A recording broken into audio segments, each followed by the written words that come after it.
तो दंड के सिद्धांत, आज के क्वेश्चंस को देखते हैं। Theory of punishment. तो कौन कौन से थ्योरी ऑफ पनिशमेंट को अडॉप्ट किया गया है टीचमेंट में से? अच्छा, ये क्या होता है कि जब मैं प्रश्न पूछता हूं तो टीचमेंट वाले और गूगल मीट वाले दोनों इकट्ठा बोलना चालू करते हैं, क्योंकि आप लोगों को एक दूसरे की आवाज, तो जैसे टीचमेंट वाला बोलेगा तो टीचमेंट वाले की आवाज टीचमेंट वाले को सुनाई देगी, लेकिन गूगल मीट वाले को नहीं सुनाई देगी। गूगल मीट वाला बोलेगा तो उसकी आवाज गूगल मीट वाले दूसरे विद्यार्थियों को सुनाई देगी, लेकिन जो टीचमेंट में जुड़े हैं उनको सुनाई नहीं देगी। तो इसलिए मेरा प्रश्न जो है, थ्योरी ऑफ पनिशमेंट बताइए, तो पहले टीचमेंट वाले बताइए। टीचमेंट में से कोई बता रहा है थ्योरी ऑफ पनिशमेंट? जल्दी से, टीचमेंट में जो बच्चे जुड़े हैं उनमें से कोई थ्योरी ऑफ पनिशमेंट बता रहा है? गूगल मीट में कोई बताइए। अब टीचमेंट वाले नहीं बोलेंगे, गूगल मीट में कोई बताइए थ्योरी ऑफ पनिशमेंट। है किसी को आइडिया थ्योरी ऑफ पनिशमेंट के बारे में? चलो, 4 प्रकार की थ्योरी ऑफ पनिशमेंट। मेरी आवाज तो आ रही है आप लोग को? मेरी आवाज तो आ रही है? आवाज में दिक्कत नहीं जा रही है? अरे कुछ तो रिप्लाई करो भाई। आवाज यस सर, वॉइस आपकी क्लियर है। वॉइस क्लियर है, लेकिन अच्छा, आप ही लोग जवाब नहीं दे रहे हो। ओके, ठीक है। सर बताऊं मैं? हाँ बताइए बताइए बताइए। इसमें सर 5 प्रकार के हैं। एक तो प्रतिकारात्मक है, एक निवारक सिद्धांत है, और भयोपरक है, सुधारात्मक है, और प्रायश्चित का है। 5 प्रकार की नहीं, है। 4 ही हैं बेसिकली, देखा जाए तो 4 ही हैं, 5 भी नहीं बोल सकते हैं अपन उसको। एक तो आपका रिट्रीब्यूटिव थ्योरी, इंग्लिश में बोले रिट्रीब्यूटिव थ्योरी। रिट्रीब्यूटिव थ्योरी मतलब कि इसको थ्योरी ऑफ रिवेंज भी बोलते हैं, बदले का सिद्धांत, प्रतिशोधात्मक सिद्धांत, प्रतिशोध, बदला। तो रिट्रीब्यूटिव थ्योरी जो है तो सबसे पहले पहले जो है तो यूज होती थी। तो बदले का सिद्धांत, रिट्रीब्यूटिव थ्योरी पहली थ्योरी है। फिर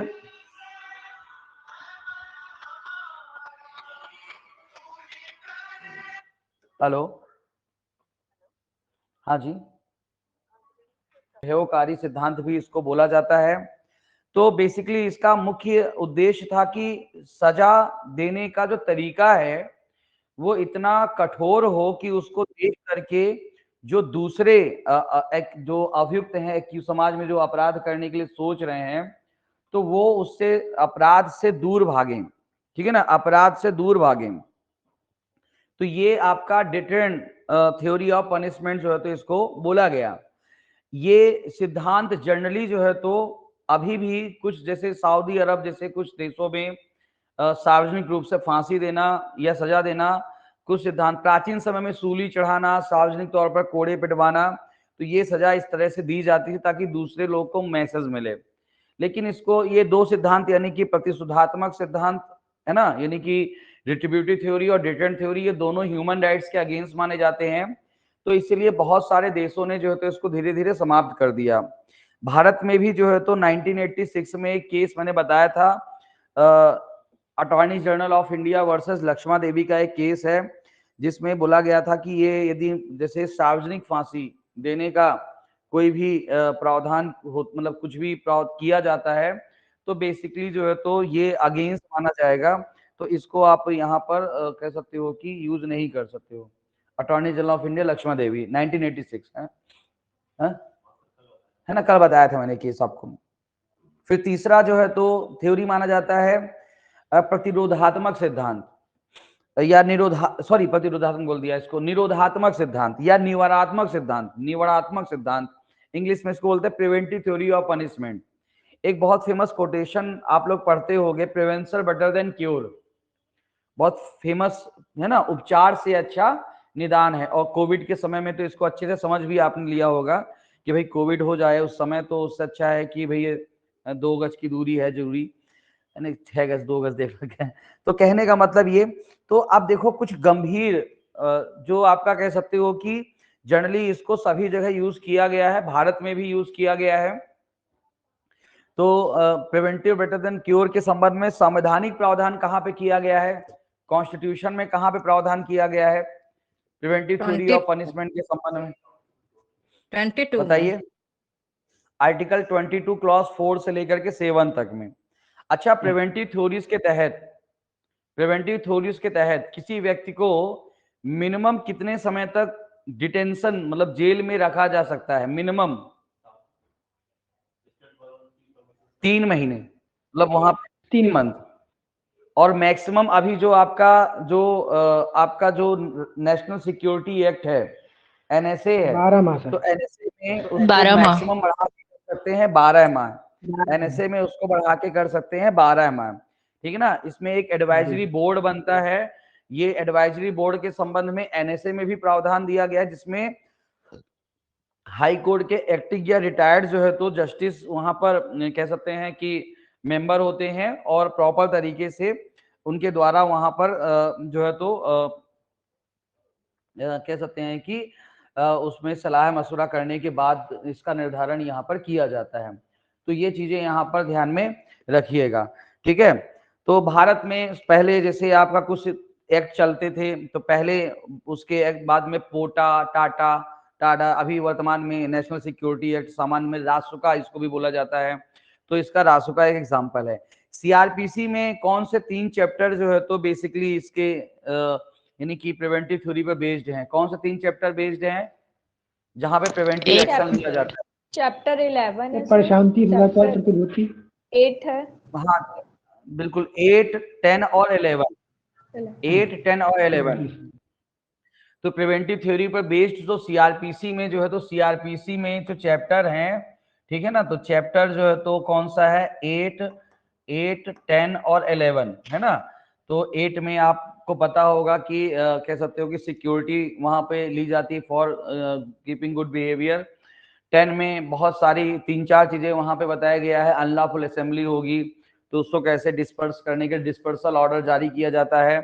फिर उसके बाद कहीं पर पब्लिक न्यूसेंस हुआ है तो वहां पर कैसे कोई अर्जेंट कोई भी केस, मतलब खासकर 144 और मूवल इनमूवल प्रॉपर्टी, स्थावर संपत्ति के से रिलेटेड कोई डिस्प्यूट है, तो वहां पर यदि उसकी वजह से जो पीस है उस पर्टिकुलर एरिया की वो ब्रीच होने की संभावना है, पेंशन है, तो आपका वहां पर 145, 46, 47 वहां पे कुछ धाराएं वहां पर आपकी बातचीत करती हैं। तो ये चैप्टर 8, 10 और 11, तो इनको भी थोड़ा सा ध्यान में रखिएगा। देखो कुछ धाराओं को इंटरलिंक करके, जैसे मैं अभी डेफिनेशन क्लॉज में हम लोग बातचीत कर रहे थे, तो डेफिनेशन क्लॉज में एक डेफिनेशन जो है तो मैंने जैसे आईएमपी में छोड़ दी, जैसे आर्टिकल सेक्शन 21 में क्या बताया गया है? पब्लिक सर्वेंट, है ना।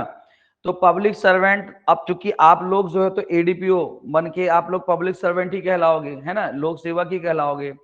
तो ये पता होना चाहिए कि पब्लिक सर्वेंट्स के अगेंस्ट, तो पब्लिक सर्वेंट्स के अगेंस्ट कौन कौन से ऑफेंस होते हैं, पब्लिक सर्वेंट्स के द्वारा कौन कौन से, तो आपका चैप्टर 9, चैप्टर 10 आईपीसी के, है ना।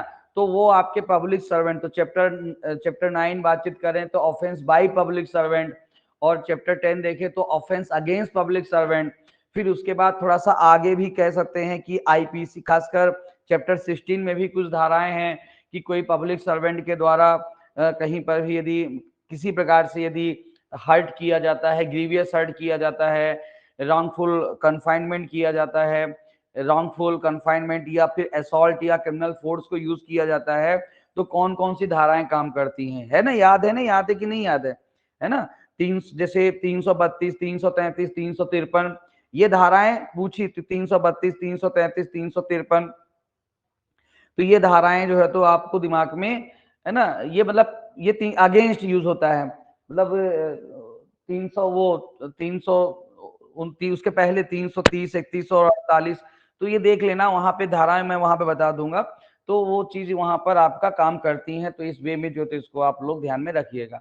तो ये ऐसे इंटरलिंक करके पूछते हैं, ऐसे क्वेश्चंस जो है तो पूछते हैं कि पब्लिक सर्वेंट क्या होता है, फिर वो उसी से इंटरलिंक, तो अपने दिमाग में ना ऐसे सभी चीजें वहां पे आना चाहिए। अच्छा, पब्लिक सर्वेंट के खिलाफ कार्यवाही होती है तो कौन सी, तो सीआरपीसी 197, जब आप पब्लिक सर्वेंट, तो वहां पे पब्लिक सर्वेंट 197, 197 है ना, 199, तो ये धाराएं दिमाग में, मानहानि करते हो तो 199, तो मतलब हर जगह आपको दिमाग में ये सेक्शंस जो है तो ऐसे ऐसे इंटरलिंक करके पता होना चाहिए, तो वो जरूरी होता है इंटरलिंक, है ना। तो प्रयास करूंगा, क्योंकि सीआरपीसी में वो चीज ज्यादा होगी, अभी आईपीसी में भी है, ऐसा नहीं कि यहाँ नहीं है ना। तो वो इंटरलिंक करके एक धारा से वहां, वहां से वहां, है ना, ऐसा लिंक जोड़ करके जो है तो इसको करने का प्रयास करो। भले अभी आईपीसी पढ़ रहे हैं, लेकिन लिंक जोड़ के प्रयास करो हर चीजों को, है ना। तो उसको उस वे में उसको चीजों को देखेंगे। चलिए फिलहाल अभी आईपीसी में आते हैं। तो ये चीजें यहाँ पर, तो ये तीसरी थ्योरी, और चौथी जो है तो रिफॉर्मेटिव, चौथी थ्योरी वाली जाती है रिफॉर्मेटिव थ्योरी, सुधारात्मक सिद्धांत। तो बेसिकली रिफॉर्मेटिव थ्योरी किस सिद्धांत पर बेस्ड है? रिफॉर्मेटिव थ्योरी किस सूत्र पर बेस्ड है? We hate criminal, we hate crime, मतलब हमें हेट क्राइम्स नॉट क्रिमिनल्स, है ना, हमें अपराध से घृणा करना चाहिए, अपराधी से नहीं। आपने कभी जेल ओल के ऊपर देखा होगे, ऐसे लिखा रहता है कि अपराध से घृणा करो, अपराधी से नहीं। इंसान है कोई भी व्यक्ति, तो उसमें सुधार की गुंजाइश होनी चाहिए। और इसको कई जगह बहुत अच्छे से बताया गया है। जब निर्भया केस हुआ था, तो निर्भया केस के बाद इस देश में मांग उठी कि अभी भी आपको बताऊं कि अभी नई आईपीसी में भी कुछ ऐसे प्रोविजन सुनने में आया है, कभी पढ़ा नहीं हूं मैंने उधर, है ना। कुछ बीच में किसी ने कहा कि भाई रेपिस्ट चाहे कोई भी होगा उसको फांसी की सजा दी जाएगी।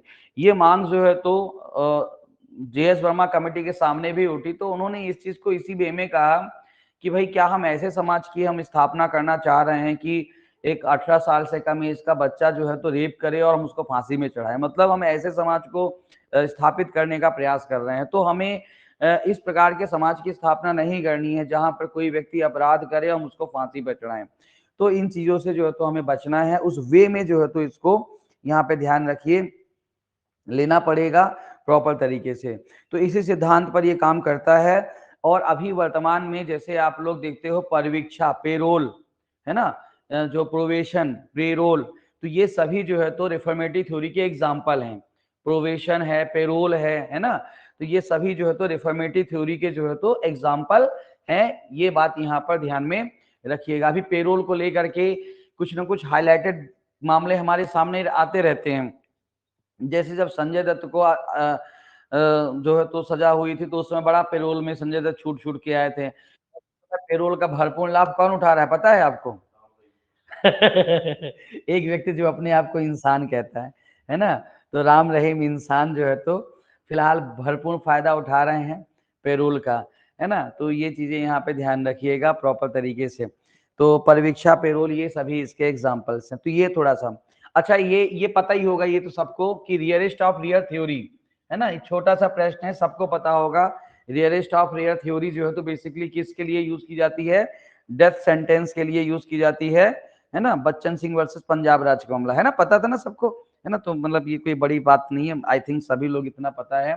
तो rarest of rear theory Bachchan Singh versus Punjab राज्य के केस में इसको यहाँ पर डिस्कशन किया जाता है, ठीक है। चलिए, तो ये चीजें यहाँ पर ध्यान में रखिएगा। फिर उसके बाद जुर्माना देने में व्यतिक्रम करने पर कारावास, तो ये ठीक है। अब ये प्रश्न भी एक और अच्छा सा है कि यदि जुर्माना देने में, ये प्रश्न जैसे कुछ पनिशमेंट के प्रश्न छूट गए थे, तो जैसे कह सकते हो कि आपका आईपीसी की सेक्शंस याद करो, 64, 65, 66, तो ये 67 भी, तो ये धाराएं क्या कहती हैं कि कह सकते हो कि default the payment of fine, तो जुर्माना देने में व्यतिक्रम करने पर एडिशनल जो है तो एडिशनल इम्प्रिजनमेंट दिया जाएगा। तो जैसे किसी को मान लो 5,000 जुर्माना दिया गया और उसके लिए उसको दिया गया कि व्यतिक्रम नहीं देता है तो 3 महीने का अतिरिक्त कारावास। तो 3 महीने कारावास यदि भुगत लिया तो क्या जुर्माना देने से माफी मिल जाएगी? प्रश्न समझ में आया? नहीं, नहीं मिलेगी, है ना, नहीं मिलेगी। वो कारावास इसीलिए दिया गया है क्योंकि आपने जुर्माना समय पर नहीं दिया, तो जुर्माना वसूल किया ही जाएगा। और ये कई जगह मिलता है। आप धारा 70 भी यदि पढ़ेंगे तो सेक्शन 70 में जो है तो ड्यूरेशन बताई गई है कि जुर्माना वसूल करने की ड्यूरेशन कितनी बताई गई है, तो वहां पे 6 ईयर 6 साल, या कोई देखो जैसे मान लो कोई अपराध है, हाँ, जिसके लिए सजा 5 महीने 6 महीने 1 साल 2 साल 3 साल 4 साल 5 साल 6 साल और उसके साथ जुर्माना दिया गया है, तो जुर्माना वसूल किया जाएगा 6 साल के अंदर।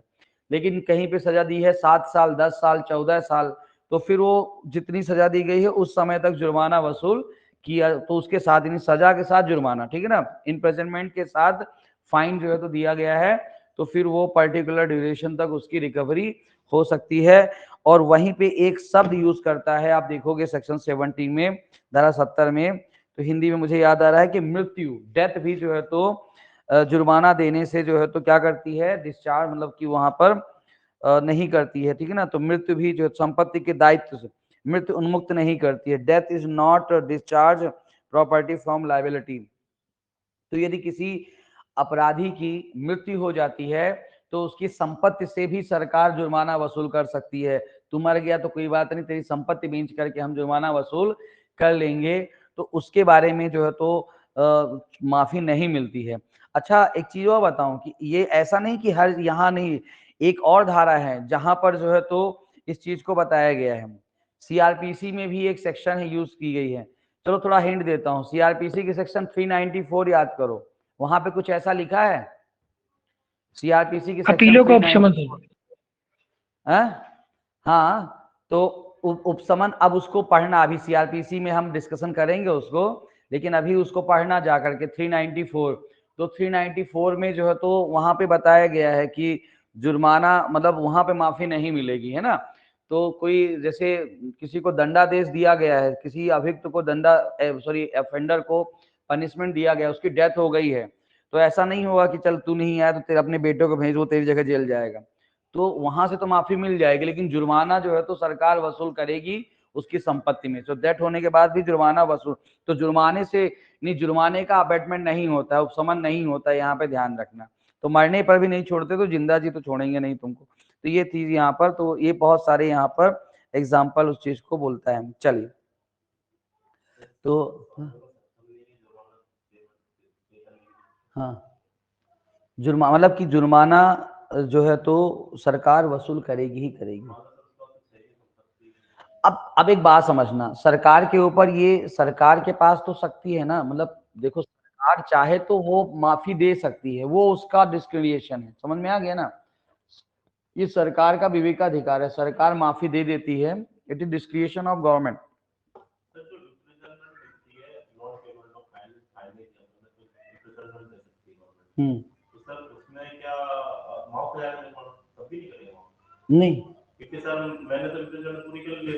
नहीं नहीं, अब वो सरकार के ऊपर है कि सरकार छोड़ देती है, ठीक है, नहीं तो इन जनरल माफी नहीं मिलेगी। नहीं नहीं, हाँ बिल्कुल, वो सरकार के है, सरकार छोड़ दे तो अच्छी बात है, नहीं तो नहीं, है ना। चलिए, बाकी सभी बातों को हमने यहाँ पर देख लिया था। होप सो आप लोग को सभी चीजें समझ में आ गई होंगी, ज्यादा परेशानी वाली बातचीत यहाँ पर नहीं होगी, है ना। अब आते हैं अगले, चूंकि जर्नल एक्सेप्शंस, तो साधारण अपवाद, तो नेचर ऑफ जर्नल एक्सेप्शन, साधारण अपवाद बेसिकली होते क्या हैं, बताइए। जर्नल एक्सेप्शंस क्या हैं, जर्नल एक्सेप्शंस क्या है अकॉर्डिंग टू लॉ, इनको आप क्या बोलोगे साधारण अपवाद को? सर, अपने और दूसरे की संपत्ति और शरीर की रक्षा करने हेतु जो भी हम डिफेंड ले सकते हैं अगेंस्ट ऑफेंस, प्राइवेट डिफेंस। नहीं, आप प्राइवेट डिफेंस तक पहुंच गई, मैं जर्नल एक्सेप्शंस बोल रहा हूँ कि मतलब जर्नल एक्सेप्शंस है क्या, मतलब जैसे जो माफी योग्य होते हैं सर। हाँ बिल्कुल, अरे प्रिजम्पशन है सर, जैसे 7 साल से कम बच्चे, 7 साल से कम उम्र के। देखो मेरी बात समझो, जर्नल एक्सेप्शंस क्या है, उपधारणाएं हैं, प्रिजम्पशंस हैं। उपधारणा क्या होती है ये बताओ, व्हाट इज प्रिजम्पशन? उपधारणा क्या होती है, व्हाट इज प्रिजम्पशन? कोर्ट उस तथ्य के बारे में जानकारी रखते हैं। एक एग्जिस्टेंस फैक्ट के आधार पर किसी दूसरे तथ्य का एक एज्यूम करना, assuming to another fact according any existence fact, किसी कह सकते हो कि एग्जिस्टेंस फैक्ट के आधार पर। जैसे मान लो सिंपल सा है कि मेरे सामने एक व्यक्ति बैठा है, उसने जैकेट पहन रखी है, जैकेट पहन रखी है तो मैं क्या एज्यूम करूंगा कि बाहर ठंड होगी। एक व्यक्ति आया और वो गीला है तो मैं क्या एज्यूम करूंगा कि बाहर पानी गिर रहा होगा। जनरल एक्सेप्शंस बेसिकली जो है तो उपधारणा ही है कि भाई एक लोक सेवक है, पब्लिक सर्वेंट है, उसका काम है पब्लिक जो है तो जो लोक कर्तव्य है, पब्लिक ड्यूटी, उसको इन्फोर्स करना। और लोक कर्तव्य के पालन में मान लो उससे कुछ हो जाता है ऐसा जो मतलब अपराध की है ना कैटेगरी में आ सकता है। जैसे एक पुलिस वाला, उसको शक हुआ कि एक व्यक्ति जो है तो वो उसके पास कुछ चुराई हुई संपत्ति है, पुलिस वाले ने उसको उठा के जेल मतलब उसको पकड़ लिया, उसको गिरफ्तार कर लिया, जेल में डाल दिया, भले छोड़ दिया बाद में लेकिन जेल में। यही आम आदमी कर दे तो अपराध, लेकिन पुलिस वाला कर दे क्योंकि वो लोक कर्तव्य के पालन में ऐसा कर रहा है, ठीक है ना। तो वो पुलिस वाला है, एक फैक्ट है, ये तथ्य है। तो एक तथ्य है पुलिस वाला है और ऐसा कर रहा है तो उसको अपवाद। एक 7 साल से कम एज का लड़का है, वो किसी को मारता है तो उसकी एज 7 साल से कम एज है, इसलिए क्या अवधारणा करेंगे कि वह अपराध नहीं कर सकता क्योंकि वो कह सकते इतना साउंड माइंड का पर्सन नहीं है, डोली इन कैपेक्स, है ना, समझ में आ रहा है ना। एक पागल व्यक्ति है, उसके हाथ में बंदूक आ गई, वो लोगों को गोली ऐसे गोली चला देता, लोग गिर जाते, उसको बड़ा मजा आ रहा है। तो अब वो पागल है, उसको नहीं पता है कि वो क्या कर रहा है, सही कर रहा है। एक तथ्य के आधार पर, तो उस एक तथ्य है, एक फैक्ट है, उसके आधार पर कि उसने अपराध नहीं किया, तो अन्य तथ्य का जो है तो बेसिकली जर्नल एक्सेप्शंस उपधारणाएं, प्रिजम्पशंस होती हैं। साधारण अपवाद क्या होते हैं, उपधारणाएं। तो बेसिकली कई जैसे प्रिजम्पशंस की बातचीत करें, उपधारणा की बातचीत करें, तो अकॉर्डिंग टू इंडियन लॉ, भारतीय विधि में कितनी प्रकार की उपधारणाओं को मान्यता प्रदान की गई, रिकॉग्नाइज किया गया है? सर 2 प्रकार की, तथ्य की एवं विधि की, और सर तीसरा प्रकार भी बोलते हैं सर, ये जो मिश्रित उपधारणा के अंदर आती है। बिल्कुल। और तथ्य की जो अवधारणा होती है वो हमेशा कैसी होती है, रिबिटेबल होती है, खंडनीय होती है, ठीक है ना। इसीलिए तथ्य की अवधारणा में मे प्रिज्यूम यूज होता है। और विधि की अवधारणा 2 प्रकार की होती है, रिबिटेबल भी होती है, अनरिबिटेबल भी होती है, खंडनीय भी होती है और अखंडनीय होती है। तो जहां पे सेल्फ प्रिज्यूम होता है और जहां पे कंक्लूसिव प्रूफ है ना, कंक्लूसिव प्रूफ, जैसे निश्चायक, निश्चायक, ठीक है ना। तो बेसिकली आप यहाँ पे बताइए कि उपधारणाएं जो होती हैं ये एक तरह मतलब साधारण जो अपवाद होते हैं, जनरल एक्सेप्शंस, ये उपधारणाएं होती हैं जिसके तहत किसी एक तथ्य के आधार पर यह मतलब एक तथ्य के आधार पर किसी व्यक्ति को अपराध मतलब कि उसके द्वारा किए गए कार्य उसके द्वारा किया गया कार्य जो अपराध गठित करता है उससे उसको डिफेंस देता है, उसको बचाव देता है। क्या देता है? उसको डिफेंस देता है, उसको बचाव देता है, ठीक है। तो अब इसको 2 पार्ट में बेसिकली डिवाइड किया गया है। तो जनरली जहां पर मेंसरिया, अब्सेंस ऑफ मेंसरिया, दुराशय का अभाव होता है, तो जनरली आपका सेक्शन 76 से लेकर के 95 तक में अब्सेंस ऑफ मेंसरिया, दुराशय का अभाव होता है, इसलिए वहां पर बचाव दिया गया है और इसलिए इसको एक्सक्यूजेबल एक्ट बोला जाता है। 76 से 95 को क्या बोला जाता है? एक्सक्यूजेबल एक्ट, है ना, क्षम्य योग्य कार्य। और आपका 96 से लेकर के 106 तक जो है तो ये जस्टिफाइबल मतलब फॉर द पब्लिक पॉलिसी, लोक नीति के लिए उसको जस्टिफाइबल बोला गया है, तो उसको वहां पर रखा गया है प्रॉपर तरीके से। बात समझ में आ रही है? हाँ, कोई कुछ बोलना चाह रहा था तो बोलिए। किसी ने सर बोला, मैंने सुना नहीं उसको। हाँ बोलिए, आप में से कोई कुछ बोल सकते हैं, बता सकते हैं, है ना। बोलिए बोलिए बोलिए बोलिए। बोल रहा है कोई कुछ? चलिए, नहीं बोल रहा तो हम ही बोलते हैं। अगली बात यहाँ पे ध्यान रखिएगा कि जैसे जनरली क्या होता है, आईपीसी जर्नल लॉ है, सामान्य विधि है, और आईपीसी में जर्नल एक्सेप्शंस को डिफाइन किया गया है। लेकिन ये जर्नल एक्सेप्शंस भले ही आईपीसी में डिफाइन किया गया है जो सामान्य विधि है, लेकिन ये जर्नल एक्सेप्शंस जो है तो आपका स्पेशल लॉज में यानी कि विशेष विधियों में के अगेंस्ट और लोकल लॉज के अगेंस्ट भी अप्लीकेबल होते हैं। तो भले ही इन उपधारणाओं को, इन एक्सेप्शंस को आईपीसी में डिफाइन किया गया है, लेकिन ये बाकी जगह यानी कि विशेष स्पेशल लॉज, ठीक है ना, और जो है तो आपका लोकल लॉज पे भी जो है तो अप्लीकेबल होते हैं। इस बात को ध्यान रखिएगा। और इसमें इसका प्रयोग कैसे किया जाता है? तो यदि कोई व्यक्ति कहता है कि मेरा मामला एक्सेप्शंस के अंतर्गत आता है, तो ऐसी कंडीशन में जो साबित करने का भार होता है, जो वर्डन ऑफ प्रूफ होता है, वो हमेशा किसके पास, किसके पर? हाँ अभियुक्त हाँ पर होता बोलिए। है।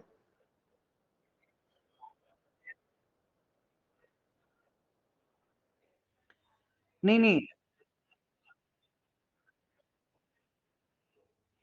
देखो मेरी बात समझिएगा, यहाँ पे यही पे मैं बताना चाह रहा हूँ कि यदि कोई 7 साल से कम एज का बच्चा है, ठीक है, और उसको एक तरह से बचाव दिया गया है विशेष विधि के तहत,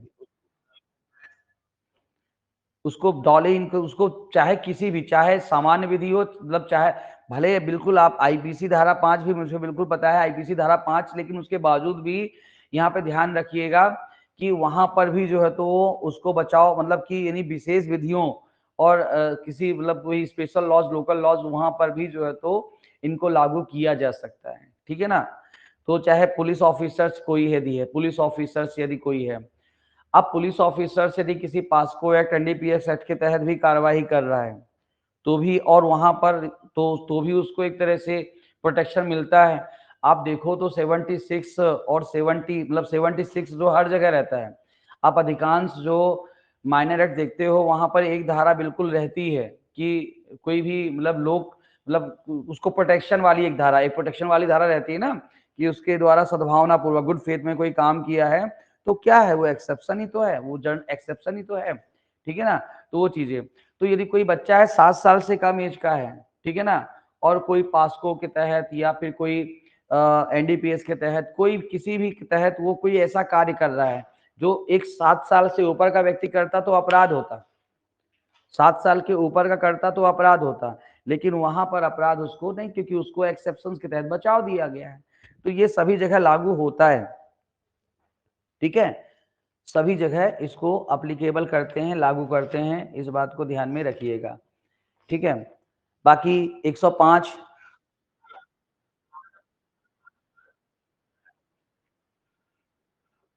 हाँ बिल्कुल, वो उसके बावजूद भी बता रहा हूं, उसके बावजूद भी आईपीसी विशेष स्थानीय विधि को प्रभावित नहीं करेगा। एक एक चीज समझिएगा कि जैसे सेक्शन 5 जो है, तो सेक्शन 5 पे आते हैं, आप आपका वहां पर आप देखो वहां पर क्या लिखा है, ठीक है, धारा 5 में कि nothing in this act shall affect provision of the any act of the punishing mutiny, ठीक है ना, the station the officers the soldier. तो पहले तो सैन्य विधि पर, और दूसरा वहां पर देखो लिखा है कि provision of any special local law, affected नहीं करेगा, प्रभावित नहीं करेगा, उन पर लागू हो उसको प्रभावित नहीं करेगा। तो जब जैसे कोई स्पेशल लॉ अप्लीकेबल हो जाएगा, वो ऊपर आएगा, आईपीसी नीचे चला आएगा, लेकिन कहीं पर भी ये नहीं कहता है कि आईपीसी लागू नहीं होगा। सिंपल समझिएगा, यदि मान लो कि एक अनरिजर्व कैटेगरी का व्यक्ति, एक अनरिजर्व कैटेगरी का व्यक्ति एक एसटी एससी के व्यक्ति को पीटता है, मारता है, तो मारता है तो इसका मतलब ये नहीं, बेटा चुप हो जाओ, मारता है तो इसका मतलब ये नहीं कि उसके ऊपर आईपीसी की धारा नहीं लगेगी, उसके ऊपर एसटीएससी भी लगेगा, आईपीसी भी लगेगी, ठीक है ना, लेकिन एसटीएससी प्रायोरिटी के साथ लगेगी, आईपीसी उसके सपोर्ट में चली जाएगी, ठीक है ना। तो यहाँ पर लागू करने के लिए मना कभी नहीं कह रहा, वो कहता है अफेक्टेड नहीं करेगा, अफेक्टेड नहीं करेगा मतलब ओवर राइडरी प्रायोरिटी में उनको रखा जाएगा। तो इस वे में इसको आप ध्यान में रखिएगा, ठीक है ना। हाँ, और कोई प्रश्न?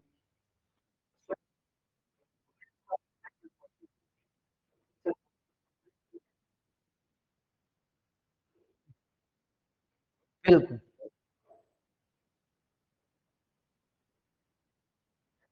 जी, बिल्कुल, है ना। अब सभी जगह, जैसे आप हर जगह जो है तो वो चीज लिखा रहता है, और हर जगह लिखा रहता है, जो है आप पास को देखो, चाहे आप जैसे आप एनडीपीओ देखो, ये जेजे एक्ट देख लो, ठीक है ना। और एक चीज और दोनों में लिखा रहता है, जैसे आप देखो, जैसे दंड की बातचीत करते हैं, तो जनरली हमारे यहाँ पर ऐसा होता है, देखो कि जैसे मान लो किसी व्यक्ति ने एक अपराध किया है ना, एक व्यक्ति ने जो किसी बच्चे को मारा, अब बच्चे को मारा है, बच्चे के साथ कोई सेक्सुअल ऑफेंस किया, जो चाइल्ड की डेफिनेशन में आता है। तो अब ऐसी कंडीशन में पास्को भी लगेगा, आईपीसी की भी धाराएं लगेंगी, लेकिन दंड कहाँ का दिया जाएगा? जो सीवियर होगा, जो सीवियर होगा, यही बोलता है ना। ऐसा थोड़ी होता कि पास्को की भी सजा दे दे, आईपीसी की भी सजा दे दे।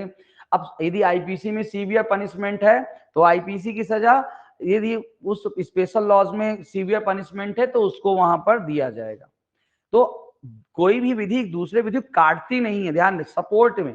तो यदि आईपीसी में बहुत सारे ऐसे प्रोविजन जो सपोर्ट की बातचीत करते, जैसे मैंने कल ही बातचीत किया था कि इनलीगल की जो डेफिनेशन दी गई है, आपको बता दूं हर जगह इनलीगल यूनिवर्सल डेफिनेशन होती है, हर जगह काम करती है, ठीक है ना। कुछ डेफिनेशन यूनिवर्सल होती है।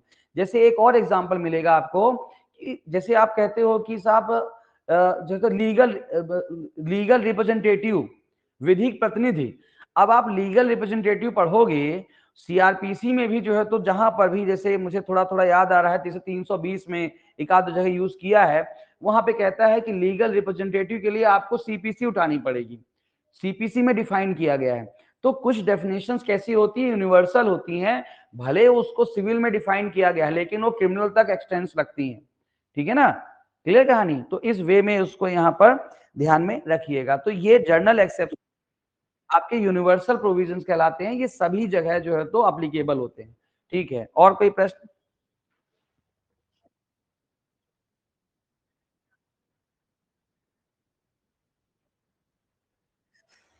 हाँ, ये प्रश्न आपका अच्छा है। इसमें मतलब जितना मुझे याद आ रहा है, थोड़ा सा कुछ हद तक तो धारा 40 पढ़ोगे तो क्लियर होता है, फिर थोड़ा सा आगे पढ़ोगे तो फिर कुछ लीडिंग केसेस हैं इसमें, लीडिंग केस हैं। अब मेरे को एकदम से अभी क्लिक नहीं हो रहा है, तो मैं ये आपका इसका उत्तर जो है तो लीडिंग केस है, लीडिंग केस है कौन सा? एक आध लीडिंग केस में पढ़ा था मैंने इसको, मेरे नोट्स वोट्स में होगा तो। हम्म।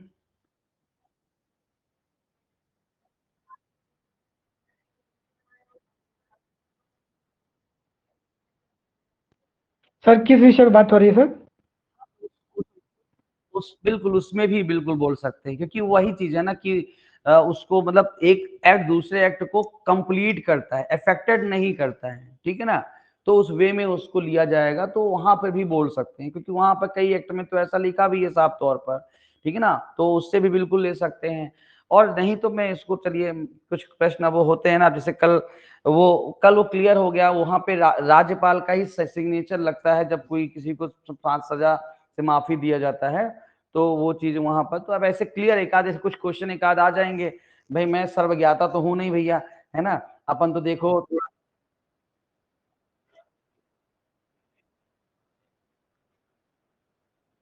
अच्छा उसमें अभी भी कंफ्यूजन है? नहीं उसमें तो नहीं, उसको तो मैं, मुझे लगा कि कंफर्म है।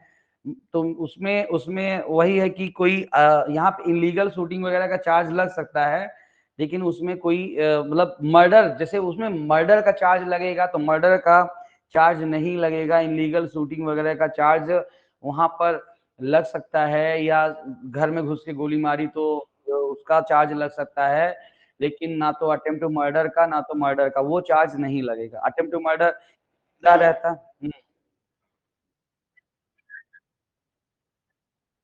हाँ, वही वही है इम्पॉस, देखो ये जो ये सिद्धांत आप इम्पॉस रूल ऑफ इम्पॉसिबिलिटी की बातचीत करते हैं, इसको भी उस वे में यूज किया था, जैसे जैसे जैसे आप देखिए, पर इसको भारत में यूज नहीं करता है, कुछ जगह जैसे अटेम्प्ट में इसको यूज नहीं करता, पर यहाँ पर जरूर यूज किया जाए अटेम्प्ट में। जैसे जैसे आप देखो एग्जांपल है 511 में कि किसी व्यक्ति ने जेब में हाथ डाला, किसी दूसरे व्यक्ति के जेब में हाथ डाला, लेकिन वहां पर पैसे नहीं मिलता। तो अब जेब में पैसे नहीं थे, लेकिन चोरी करने के लिए हाथ डाला किसी की जेब में और जेब में पैसे नहीं थे, तो क्या इसको अटेम्प्ट माना जाएगा?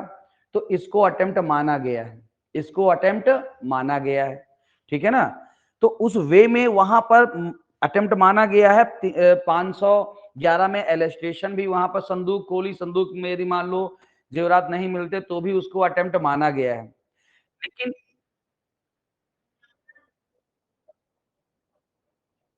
हाँ, पैसे होते तो वो होती, बिल्कुल तो क्षति की संभावना होती। और यहाँ पर जो मेरे एग्जाम्पल दिया, जो कल का जहां से मैंने अपनी क्लास चालू की थी, पर थोड़ा मैं ठीक है, इसको मैं कल संडे है एक आध और पूछ करके कुछ और एक्सपर्ट जो मेरे सीनियर्स हैं उनसे बात करके इसका एग्जैक्ट आंसर जो आप हाँ हाँ हाँ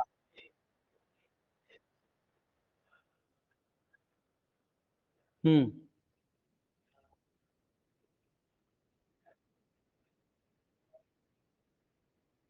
हम्म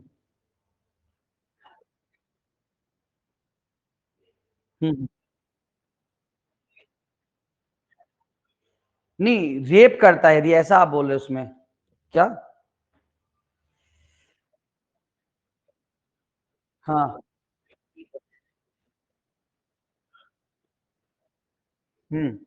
तो यहाँ पर समझिएगा हाँ बिल्कुल ये यहाँ पर ये इसको 297 में रखा है, डिसाइडेड केस है इसको 297 में, मतलब यदि पोस्टमार्टम रिपोर्ट में यदि ये साबित हो जाता है कि किसी भी महिला का रेप की मतलब वही है कि जिन यदि उसकी डेथ हो गई थी, ठीक है ना, डेथ हो गई थी उसके बाद उसके साथ कुछ गलत किया गया तो वो आपका 290 यानी उसके बॉडी का आपने डिसऑनर किया है, ठीक है ना, तो उस वे में चला जाएगा, फिर वो रेप की डेफिनेशन रेप के उस पे नहीं आएगा।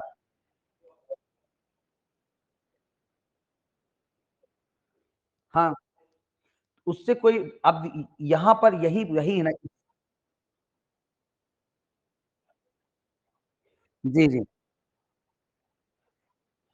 नहीं तो फिर भी वहां पे बात वही है ना, क्योंकि आशय तो होना चाहिए लेकिन क्षति भी तो होना चाहिए, पर वो पर्टिकुलर इंटेंशन भले उसका अपराध करने का है लेकिन वो अब हो ही नहीं सकता क्योंकि उसके पहले यदि कोई व्यक्ति मर गया है तो फिर मेरे हिसाब से तो वो उस डेफिनेशन में नहीं आएगा, उसका बचाव वहां पर मिलेगा।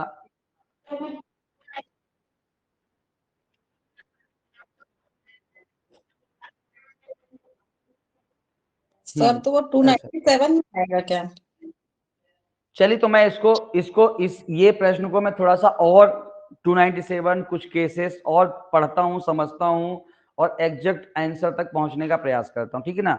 आप लोग भी प्रयास करें, मंडे को जब हम मिलेंगे अगले सेशन पे तो प्रयास करूंगा कि मैं उसका आपको सेटिस्फाई करने वाला उत्तर दूं जिससे आपके मन में जो थोड़ा बहुत किंतु परंतु है वो निकल जाए, है ना। तो मंडे को इसको सर इसको एक कवर बार करते हैं। क्वेश्चन क्लियर कर दीजिए, क्या क्वेश्चन पूछा है? क्वेश्चन बहुत सिंपल सा है कि जैसे मान लीजिए कि एक व्यक्ति मर गया है पहले से ही और दूसरा व्यक्ति को नहीं पता कि वो मर गया है और वो आता है वो गोली मार के चला जाता है, ठीक है ना, एक मरे हुए व्यक्ति को गोली मार के चला गया, तो अब यहाँ पे क्या कौन सा चार्ज लगेगा, मर्डर लगेगा क्या लगेगा। और इनका थोड़ा सा इसमें एक्सटेंशन था कि एक व्यक्ति एक कोई मान लो कोई महिला है उसके साथ गैंग रेप हो रहा है और पहले दो लोगों ने गैंग रेप किया तो उस दौरान महिला की डेथ हो गई, तीसरे व्यक्ति ने रेप के इंटेंशन से अटेम्प्ट किया लेकिन तब तक महिला की डेथ हो चुकी थी तो उसको रेप में पढ़ रखेंगे कि उसको 297 में यानी महिला के बॉडी का अनादर, क्योंकि वहां पर इंटेंशन की बात बता रहे हैं कि वहां पे धारा में इंटेंशन लिखा है तो उसका इंटेंशन ऐसा होना चाहिए।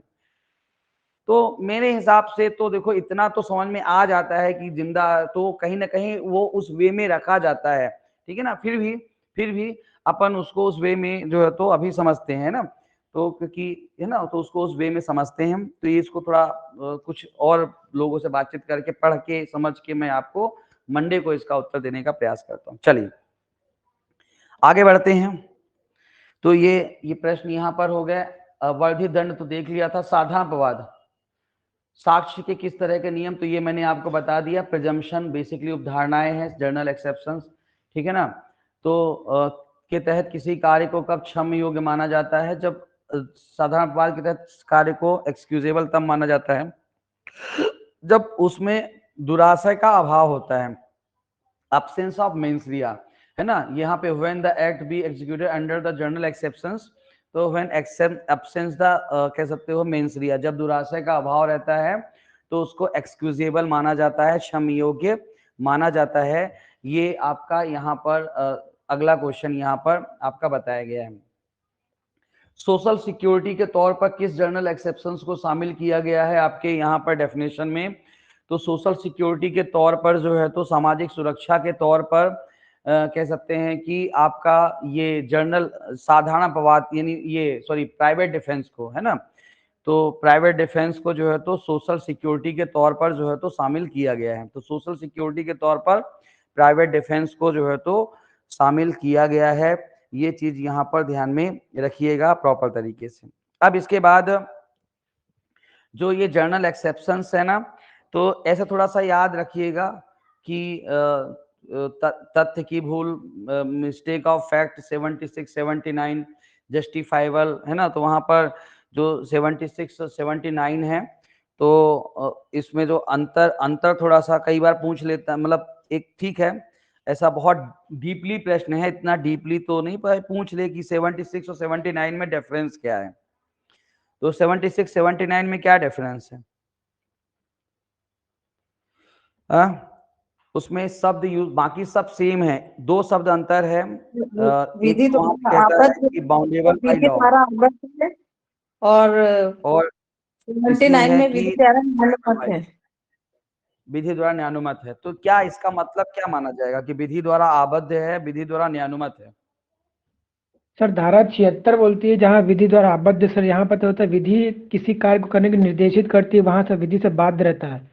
और वहीं सर न्यायानुमतता में सर विधि से बाध्य नहीं है, वो उसने उस किसी परिस्थिति के वश अपने आप को वहां पर न्यायानुमत मानता है तब कार्य करता है। तब कार्य करता है। तो इसीलिए कहा जाता है कि जनरली ये इस सूत्र पर भी, किस सूत्र पर आधारित है, कभी लैटिन सूत्र भी पूछ ले तो इग्नोरेंटिया फेसिट एक्सक्यूसेट, इग्नोरेंटिया जूरिस नॉट एक्सक्यूसेट। यहाँ पे तथ्य की भूल, तो तथ्य की भूल यहाँ पर जैसे विधि द्वारा आबद्ध, पहले तो उसको समझते हैं विधि द्वारा आबद्ध को। तो विधि द्वारा आबद्ध का मतलब होता है कहीं पर भी बाउंडेबल। तो जनरली विधि द्वारा आबद्ध कौन होता है? Public servant. इन जर्नल कहा जाता है कि सेक्शन 70 जो है तो इन जर्नल किसके लिए काम करती है? इन जर्नल पब्लिक सर्वेंट, क्योंकि उसके एग्जाम्पल देखो, किसी भी सेक्शन को जो है तो ज्यादा इनलार्ज कौन करता है? एग्जाम्पल। और आप 76 का दोनों जो एग्जाम्पल देखो तो वहां पर क्या कहता है कि कोई पुलिस अधिकारी अपने सीनियर के आदेश पर यदि गोली चलाता है और किसी भी इनोसेंट व्यक्ति को मार देता है, मान लो, तो वहां पे कोई अपराध नहीं किया है। या फिर न्यायालय का अधिकारी गिरफ्तार करने ए को जा रहा है, गलती से बी को गिरफ्तार कर देता है, सद्भावना पूर्वक कार्य कर रहा है, तो उसने कोई अपराध नहीं किया है।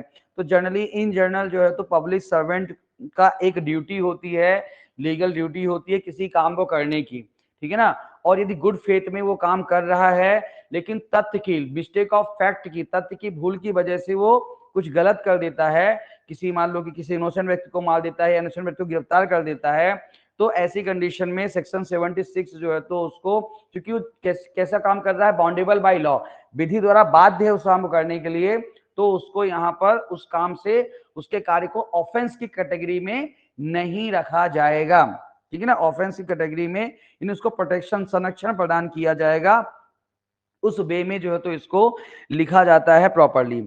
जस्टिफाइबल बाय लॉ का बेसिकली मतलब होता है कि आपके सामने कोई चीज हो रही है, अब आपको लगे, जैसे मान लो एक व्यक्ति दूसरे को मार रहा है, आप उसमें जो एलिस्टेशन है, आपने दौड़ के गए और जो मार रहा था उसका हाथ पकड़ लिया, उसको आपने मार दिया, लेकिन बाद में पता चला कि वो जो व्यक्ति मार रहा था वो प्राइवेट डिफेंस का प्रयोग कर रहा था, क्योंकि सामने वाला व्यक्ति उसको मार रहा था इसलिए वो मार रहा था, ठीक है ना।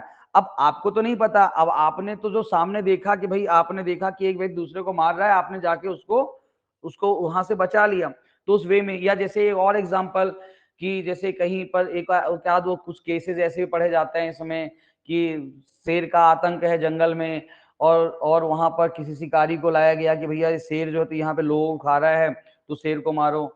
शिकारी कुछ झाड़ी के पीछे कुछ हलचल होती है, तो अब जंगल है, रात का समय, शिकारी का शेर है, गोली चलाता है, कोई इंसान मारा गया, तो अब वहां पर उसके कार्य को जो है तो जस्टिफाइबल बाय लॉ माना जा सकता है, ऐसा भी यहाँ पर कहा गया है ना। तो ये चीज यहाँ पे ध्यान रखिएगा। तो जनरली 76 जो है इन जनरल पब्लिक सर्वेंट के लिए, और 79 सब के लिए, जो पब्लिक सर्वेंट और अन्य लोगों के लिए भी जो है तो डिस्कशन मतलब वो करती है। 79 बहुत ब्रॉड इंटरप्रिटेशन के साथ काम करती है, कुछ बीच में कुछ और भी, जैसे इसका एक अभी रिसेंटली एक मतलब रिसेंटली तो नहीं बोल सकते हैं, 2014 में सेक्शन 79 को अच्छे से इंटरप्रेट किया गया था। एक केस है Avik Sarkar versus state of West Bengal.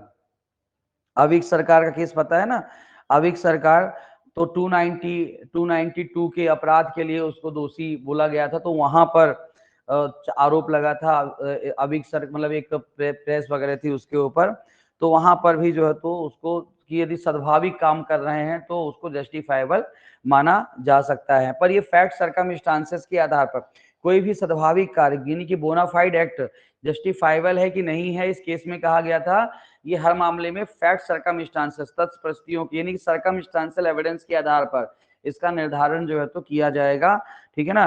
तो अंतिम फैसला फिर न्यायालय का, सर्कमस्टांशियल एविडेंस को प्रॉपर्ली जो देखना, अंतिम फैसला जो है तो वहां पर न्यायालय का होता है, तो इस वे में यहाँ पर ध्यान में रखिएगा। तो अंतर की बातचीत करें तो विधि द्वारा आबद्ध और न्यायानुमत, ठीक ना, तो ये इस वे में इसको यहाँ पर लिया जाता है, थोड़ा सा ये ध्यान रखिएगा, ठीक है।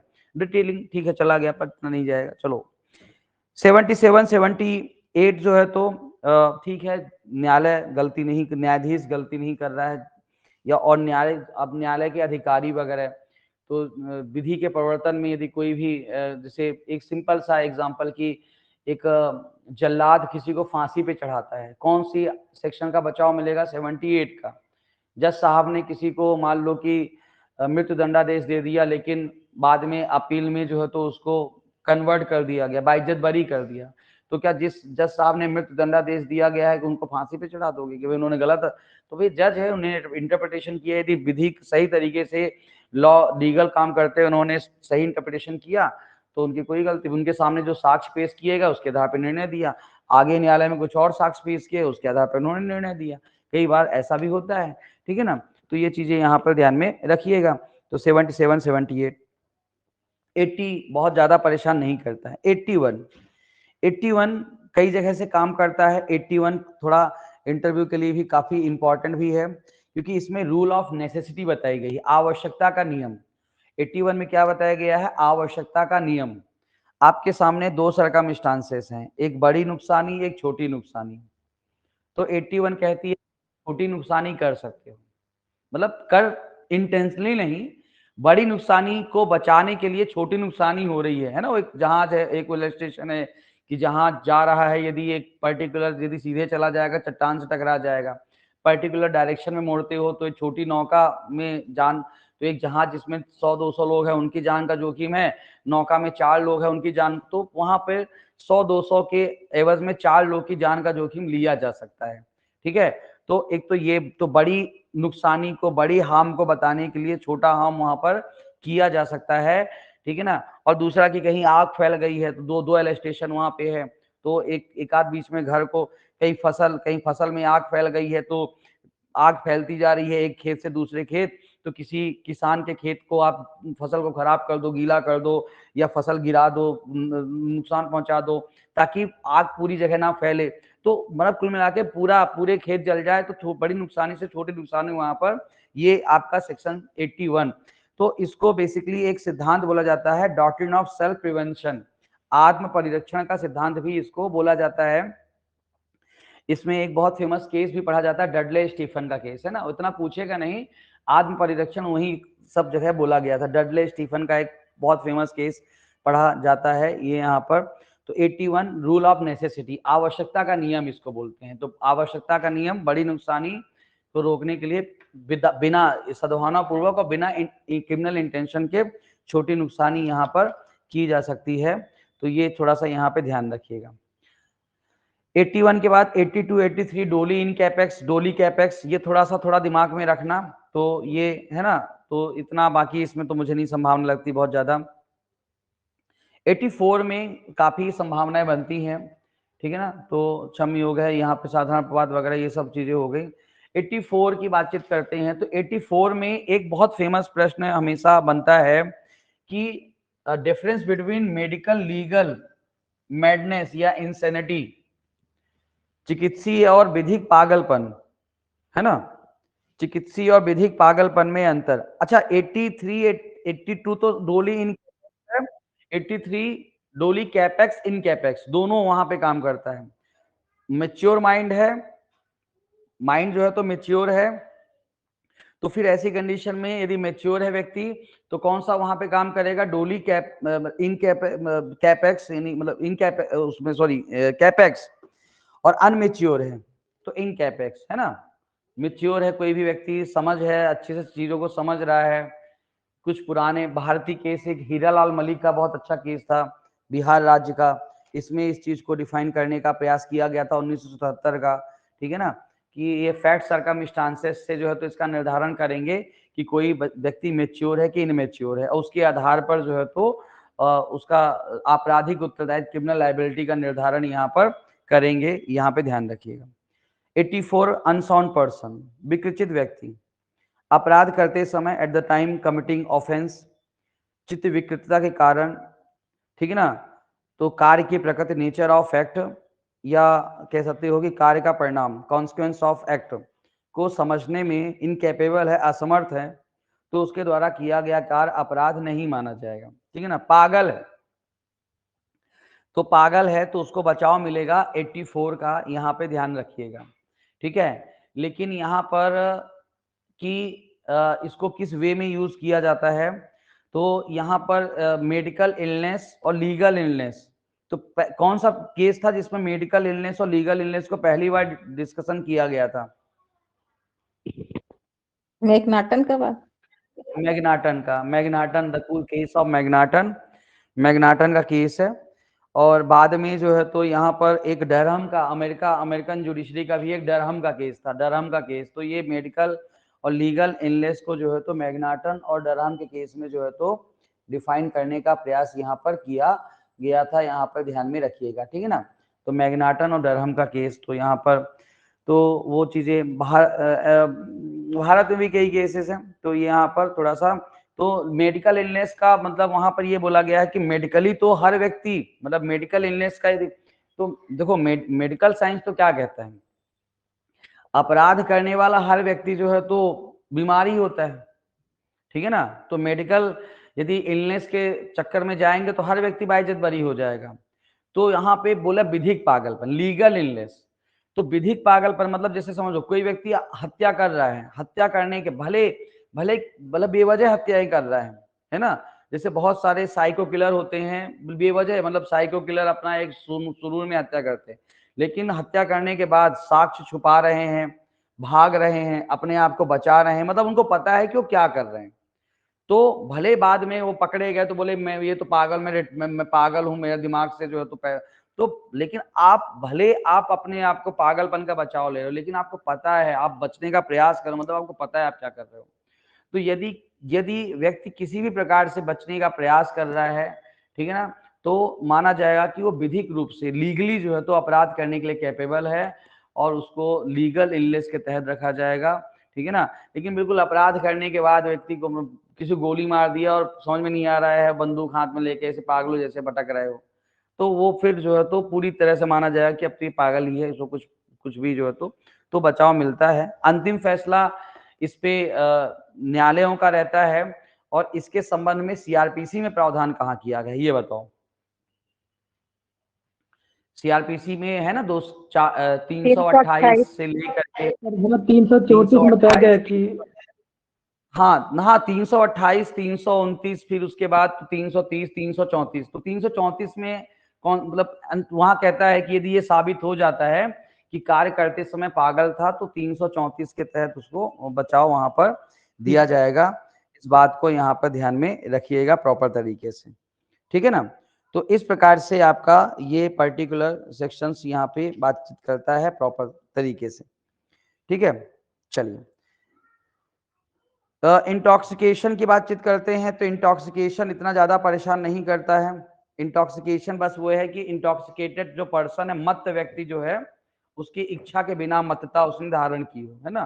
कोई जानबूझ करके पी करके यदि अपराध करता है तो स्वैच्छिक मत्तता में चला जाएगा, और स्वैच्छिक मत्तता जो है तो जानबूझ के पीता है वो एक स्पेशल इंटेंशन वहां पे हो जाएगा। बहुत सारे केस हैं, डीपीपी वर्सेस बियर्ड का इंग्लिश लॉ का केस है। भारतीय विधि में एक बहुत फेमस पढ़ा जाता है वासुदेव वर्सेस टेटा पेप्सू, जिसमें इसको डिफाइन किया गया था। तो ये थोड़ा ध्यान रखना, और कुछ नहीं है आपका 86, 87, है ना। चलिए आज के लिए इतने रखूंगा, आज ज्यादा लंबा सेशन नहीं खींच पाऊंगा और जो है तो आज के लिए इतने रखेंगे, चलेगा ना, आज के लिए इतने रखते हैं ना, थोड़ा थकान लग रही है, थकान महसूस तो उम्मीद करता हूँ कि आप लोग समझ में आ रहा है, सेशन अच्छे लग रहे हैं कि नहीं अच्छे लग रहे हैं, जो बच्चे नए जुड़ रहे हैं